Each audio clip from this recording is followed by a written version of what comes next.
graphic organizer. So when you guys log in, if you look at shared with me, you can see that this one is shared with you.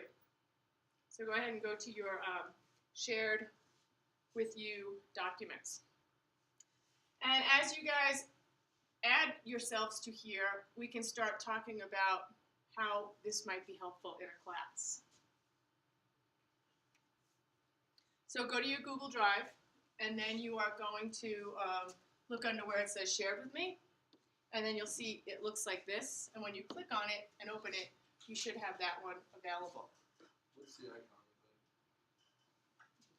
Right here, shared with me, under your Google Drive.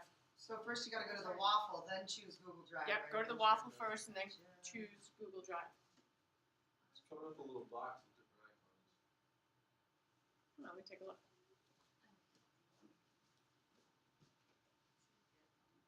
Oh, go to this triangle again. Sorry. Go to shared with me. What is it? Connect with practice and opinion. Kathleen, I don't have. She doesn't have. I don't have anything shared with me. Yeah, they said that you don't have a Google account. Is it K Butterfield or KS Butterfield? K Butterfield. Okay. Let's look at people that were able to share. Do you mind if we do that? Okay, we're going to move forward. And so right now I have 3 people's names up here, okay? So we would have an article up here, and I saved this as a JPEG, and I'll show you how to do that. Then after I saved it as a JPEG, I put in text boxes. So let's pretend that our article is going to be about Martin Luther. So please somebody type in Martin Luther right there. How about you do that, Colin? So notice the text box lights up, and I can see that he is typing because his name is on it. Okay. So now what you would do is you could pass out a piece of paper, or you could have a link here to an article that you wanted to share. So Shauna, you're going to type in a fact about him, and then Debbie, you can type in an opinion about him. So as you were teaching a class, you could all be writing this at the same time, okay? Then if I could have Sarah, if you could type in an opinion, that's really a fact, and we can maybe move it over, okay?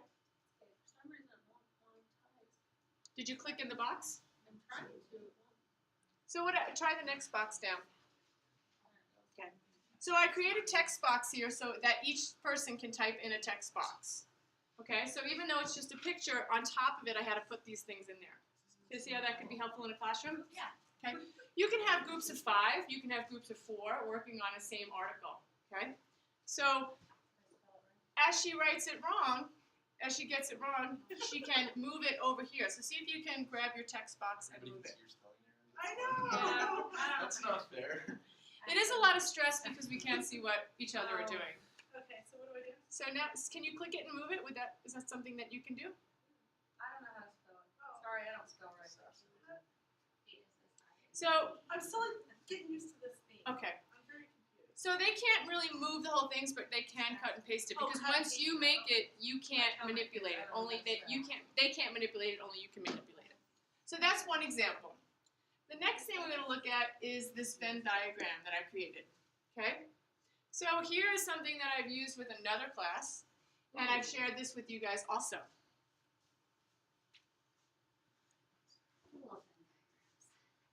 So now this was kind of neat. Thank you guys for joining us. This was kind of neat because not only did I use a Venn diagram, but I also embedded 2 articles in here. So let's click on the articles, and I'll take you to this article. Now, this is a website that you can join with your class. And you can change the type of reading that they're going to do. Okay?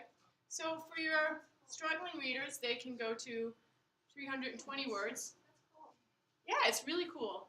And the struggle that I had in my class was that I had a big gap of readers. So this website, once you join your class in, they can pick whichever level they're at, or you can assign them different levels.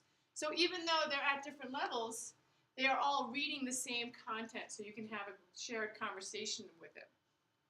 One of the other teachers I was working with, he said that he liked it because could show them here very basic writing, and then when he wanted to show kids how to enhance their writing, he could go to a higher level, and then it would change and incorporate more words that were higher level thinking. So here is one article, and I have that embedded in this Venn diagram. So that would be, one person can read this, and then here was another article that has the same theme. So they would have all of the content embedded in the subject. So here's the same website. So the last one was Down syndromes with a cheerleader, and this one is middle school lunch workers. Okay, same concept. They can change once you get everybody involved. Then we can have different types of learning styles. So if you're a reader, you can listen to that. But if you're somebody who likes to listen to music, you could have a song. Now, these songs, I was really struggling with finding clean songs. This is the clean version, and it talks about liking yourself, and that was part of the conversation. But all of these things are embedded in the project. So they can listen to music. Glogster, that costs money. But Glogster? yeah, Glogster, it's a website that you can build things like that. Uh-huh. Similar. It's really cool. So, But it costs money, I think. yeah, we don't like to spend money. I know.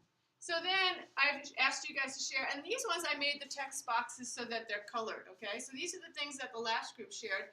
You'd have to erase those, but you can click on them and you can try to type something in there yourselves.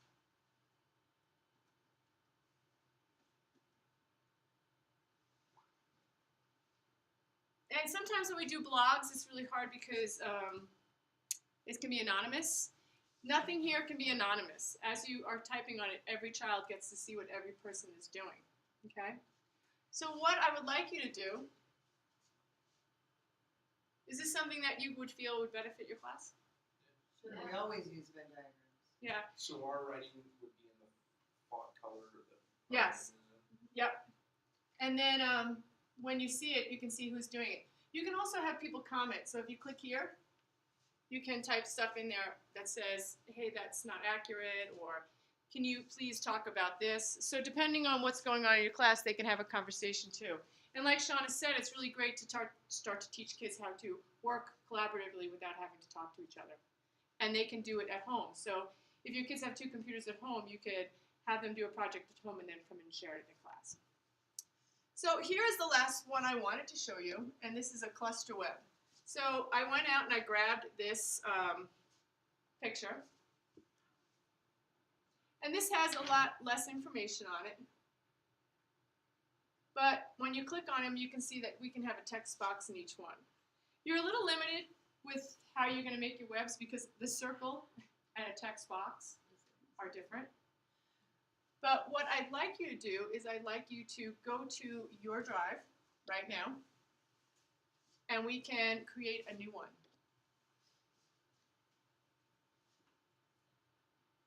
So we're going to go to the drive. If you are working on the Chromebooks, you have to find the waffle, and you have to go to the drive. And it gives you this menu here. Okay, same menu, but a different way to get there. So we are going to go to a new one. And we've talked about docs, sheets, slides, and now we're moving on to the drawings.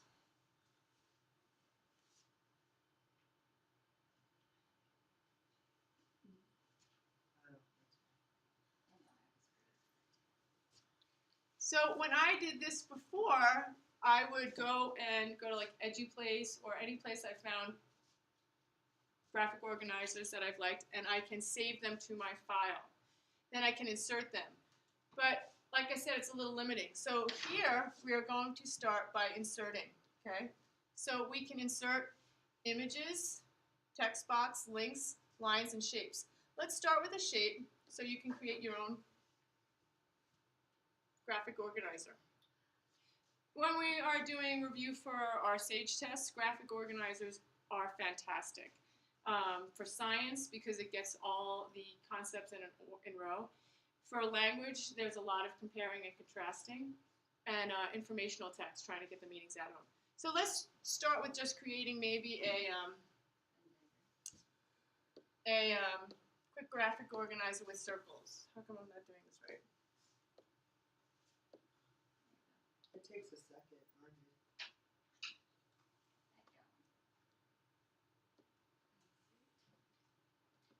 Ah, there we go. So you can change the shape of it when it has these things around it, and you can spin it. Okay. This one's not liking me on a smartboard as much. So then, after you make your smartboard, you can, your circle, you can start inserting things. So I'm going to insert a line where you can just make a line. Okay? And as you do this, you can just keep inserting things as the way that you want. Shape, call out. And I know it kind of sounds funny, but the kids get more excited when there's different shapes on it instead of just circles. And also you can make them different colors. When we've used inspiration in the past, we used to group things with different colors so that you could appeal to people's different learning senses. Okay? So what I'd like you to do to add to this is I would like you to go get a link to anything. Let's try to do rocks. I'm going to find a link to rocks. Oh. There you go.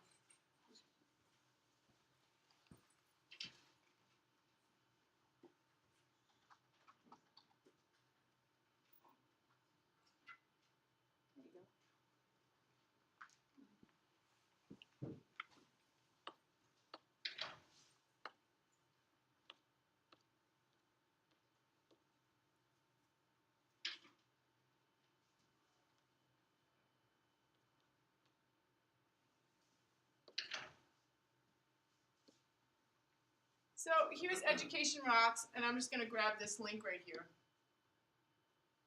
How do you copy the link on, it's not right clicking it? On Chromebook? You have to double tap it with 2 fingers. That's the right click. 2 fingers at the same time as a right click. Thanks, Casey. No, to the site.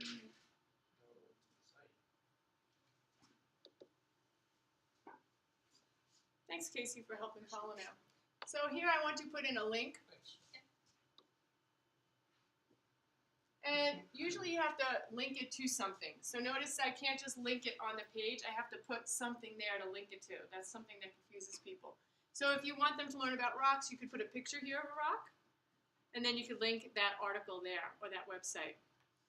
So it takes you from having to negotiate lots of different websites to having everything on one page that they can move about to and they can share together. So here I'm going to paste that right in there. And then when they click on it, it says go there.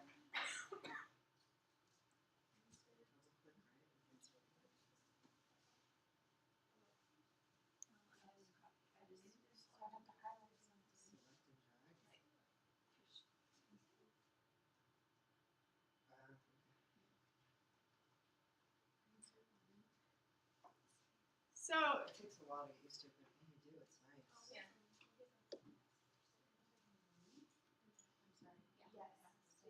Maybe I missed how you link it again. Can you just show me the one step? yep. So if you want to link something, you have to click on it and you have to highlight an object.